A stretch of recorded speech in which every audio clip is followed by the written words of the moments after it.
गुरु मनुष्य नुहंती तापर कहले मनुष्य गुरु हो न पारे।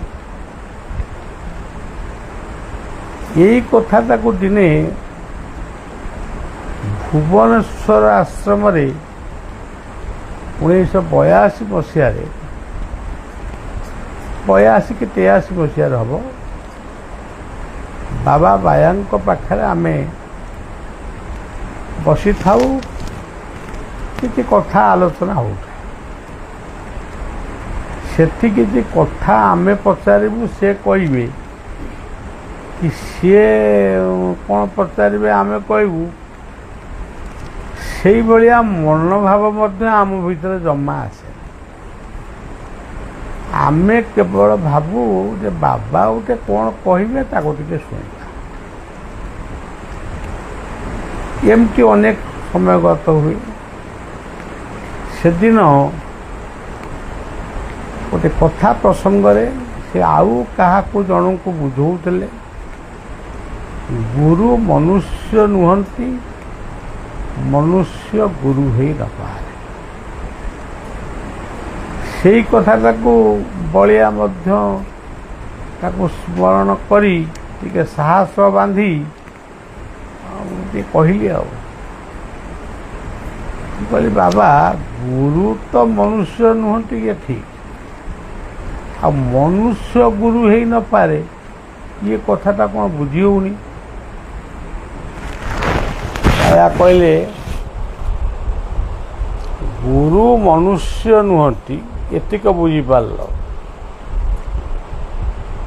जदि आकु बुझिल तेरे मनुष्य गुरु हो न पारे ये कथाटा केमती बुझिलनि मुझे कह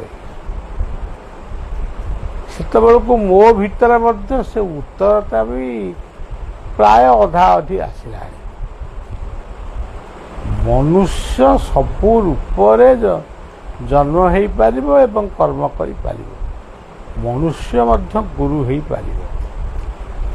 कौ मनीष से मनीषर रूपटी नहीं थिबो किंतु तार स्वभाव गोटे बाघ भाया थी कि सिंह भाया थी सी केमिटी गोटे गुरु पदवाच्य हम।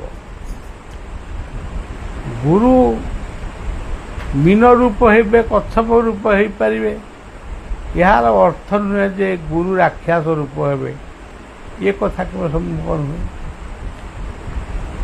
एमती भावी कथा देखी ये आम रखिले तापरे बाबा को दर्शन करी आमे फेरिलु कि मन भीतर से ही कथाटा केवल गुंजरण होठाए। बाबा कहले गुरु मनुष्य नुहंती मनुष्य गुरु हो न पारे ताकू पुणी बलिया माने खंडन कला खंडन करने को चेष्टा कला ये भी गोटे अपराध कहीं कथा मुझे कहली कहवाटा उचित नथिला। किछि दिन परे आमे सब समुद्र कूल को जाइथिलु पूरी समुद्र कूल को जाइथिलु टिके बसबू बुलबू गपसप हबू आसबू। मो सांगरे आमे गोटे सरकारी जीप रे जाइथिलु सेठी थिले सरस्वती हेम्ब्रम तो से मिनिस्टर थिले से जाइथिले शरद महांती से बारिपदार से मध्य जाइथिले आउ जड़े किए गोपाल गिरी से मयूरभंजर से मध्य जाइथिले आमे जाइथिलु।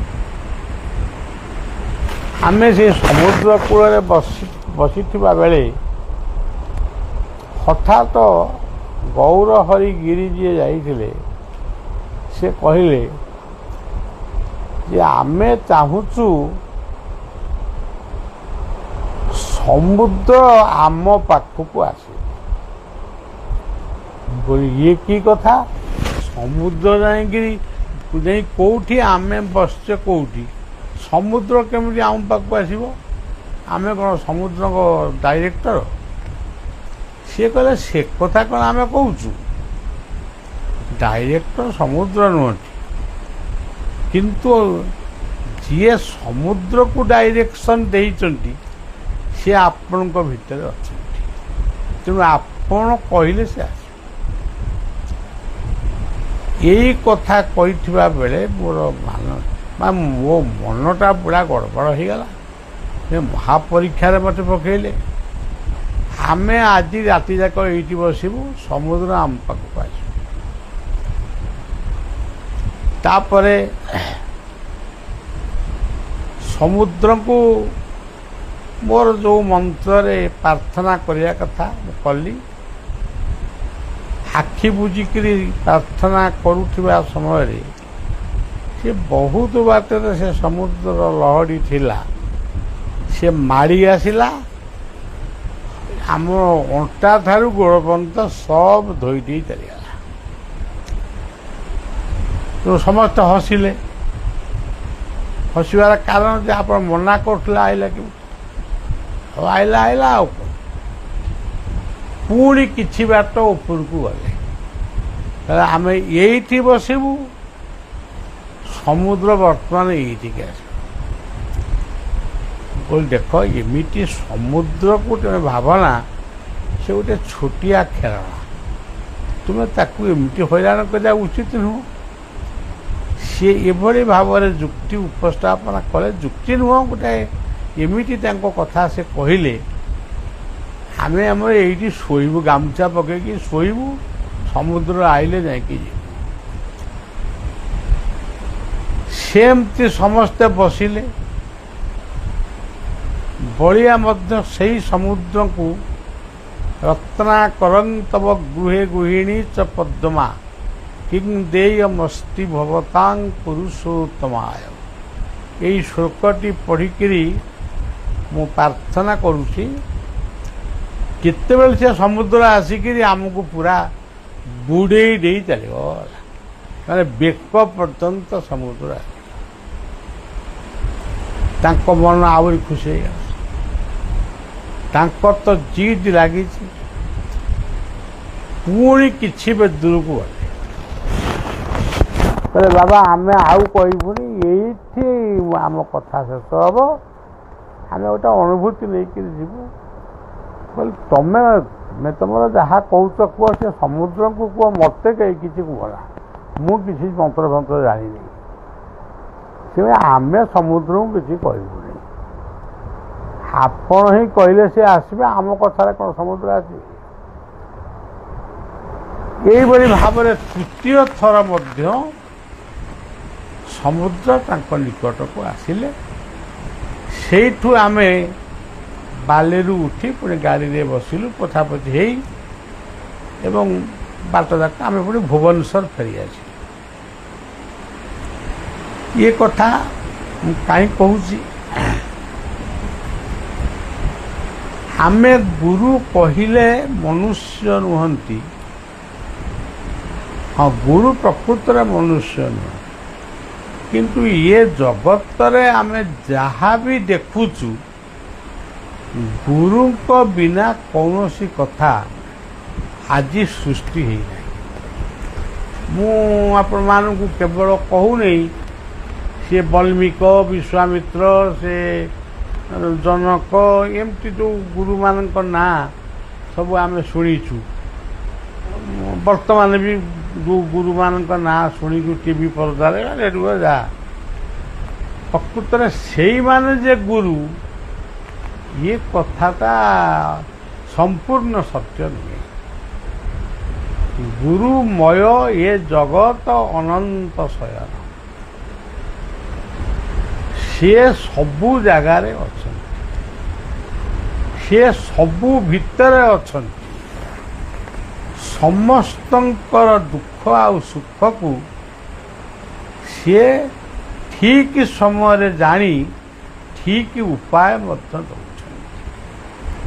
କେବଳ ଆମ ଭିତରେ ଥିବା ଅଜ୍ଞତା ଆମେ ତାକୁ ଠିକ୍ ଭାବରେ ବୁଝିପାରୁ। ଏଇ ଯେଉଁ 3 ଥର ସମୁଦ୍ର ଆସିଲେ, ତାପରେ ମୁଁ 10 ବର୍ଷ 15 ବର୍ଷ ସେଇ ସମୁଦ୍ର କୂଳକୁ ଯାଇଛି। ସମୁଦ୍ର ଆଉ କେବେ ସେଇ ପର୍ଯ୍ୟନ୍ତ ଆସିବା ମଧ୍ୟ ମୁଁ କାହାଠାରୁ ଶୁଣିନି। ତେଣୁ ଗୁରୁ କହିଲେ କେବଳ ମଣିଷ ନୁହନ୍ତି, ଆପଣ ଯାହାକୁ ବି ହାତ ମାରିବେ ବା ଯେଉଁ ସ୍ଥାନଟାକୁ ଆପଣ ନିର୍ବାଚନ କରିବେ ସେଠି ମଧ୍ୟ ଗୁରୁ ଅଛନ୍ତି ଏବଂ ସେଠି ମଧ୍ୟ କିଛି ଶିକ୍ଷା ବି ଅଛି। ମାଟି, ଗୋଡ଼ି, ପଥର, ପବନ, ଜଳ, ଗଛ, ତରୁ ତୃଣ ଲତା ଯାହା ବି ଆମେ ଦେଖୁଛୁ, ଏ ଦୁନିଆରେ ଯାହା ସୃଷ୍ଟି ହେଇଛି, ବହି ସୃଷ୍ଟି ହେଇଛି, ସିଲେଟ ସୃଷ୍ଟି ହେଇଛି, ଖଡ଼ି ସୃଷ୍ଟି ହେଇଛି, କାଗଜ କଲମ ଠାରୁ ଆରମ୍ଭ କରି କମ୍ପ୍ୟୁଟର ପର୍ଯ୍ୟନ୍ତ, ପୁଣି କମ୍ପ୍ୟୁଟରଠୁ ଆରମ୍ଭ କରି ଆହୁରି ଅନେକ କଥା ପର୍ଯ୍ୟନ୍ତ ଯାହା ଆଜି ପର୍ଯ୍ୟନ୍ତ ସୃଷ୍ଟି ହେଇଛି, ସେ ସୃଷ୍ଟିର ସ୍ରଷ୍ଟା ହେଉଛନ୍ତି ଏକମାତ୍ର ଗୁରୁ। ଭଗବାନ ଗୁରୁଙ୍କ ରୂପରେ, ସେ ମଣିଷ ରୂପରେ ହୁଅନ୍ତୁ କି ଯେଉଁ ରୂପରେ, ଭଗବାନ ଗୁରୁଙ୍କ ରୂପରେ ମଣିଷକୁ ଶିକ୍ଷା ଦିଅନ୍ତି ଏବଂ ସେଇ ଶିକ୍ଷାଟା ପରବର୍ତ୍ତୀ ସମୟରେ ଆମ ପାଇଁ ଦୀକ୍ଷା ହେଇଯାଏ ଏବଂ ଶାସ୍ତ୍ର ମଧ୍ୟ ହେଇଯାଏ। ତେଣୁ ସେଥିପାଇଁ ଆମର ଗୁରୁ ବନ୍ଦନାରେ ବର୍ତ୍ତମାନ ପଢ଼ୁଥିଲେ ଗୁରୁ ନିନ୍ଦା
ସନ୍ଧ୍ୟା ପ୍ରାର୍ଥନା ପରେ ଅଳ୍ପ ସମୟ ପାଇଁ ଗୋଟେ ଛୋଟ ସତ୍ସଙ୍ଗ ଅନୁଷ୍ଠିତ। ଏଇଟା ନିତ୍ୟ ନୈମିତ୍ୟ କାର୍ଯ୍ୟ। ଆମର ଆଶ୍ରମରେ ମଧ୍ୟ এই କାର୍ଯ୍ୟଟି ସବୁଦିନ ଅନୁଷ୍ଠିତ ହୁଏ। ପ୍ରାର୍ଥନା ପରେ ସତ୍ସଙ୍ଗ କିଛି ସମୟ ପାଇଁ ହୁଏ। ତେଣୁ ସେ ସତ୍ସଙ୍ଗର ବିସ୍ତୃତ ବର୍ଣ୍ଣନା ମୁଁ କରିବାକୁ ଚାହୁଁନି, କେବଳ ଗୋଟିଏ ଦୁଇଟି ଉଦାହରଣ ଦେଇ କଥାଟି ବନ୍ଦ କରେ।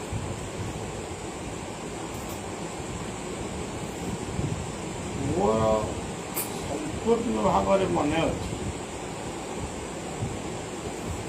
ଏବଂ ମୁଁ ସବୁବେଳେ ଯେଉଁ କଥାକୁ ଭାବେ ତାର ପ୍ରମାଣ ମଧ୍ୟ ଜାଣିଛି। ମୁଁ ଅନେକ ଥର ଏହି ସତ୍ସଙ୍ଗରେ ବି କହିଛି, ଗୁରୁ ମାୟା ବାବାଙ୍କର ସୁନ୍ଦର କଥା, ଗୁରୁ ମନୁଷ୍ୟ ନୁହନ୍ତି, ମନୁଷ୍ୟ ଗୁରୁ ହେଇ ଦବା।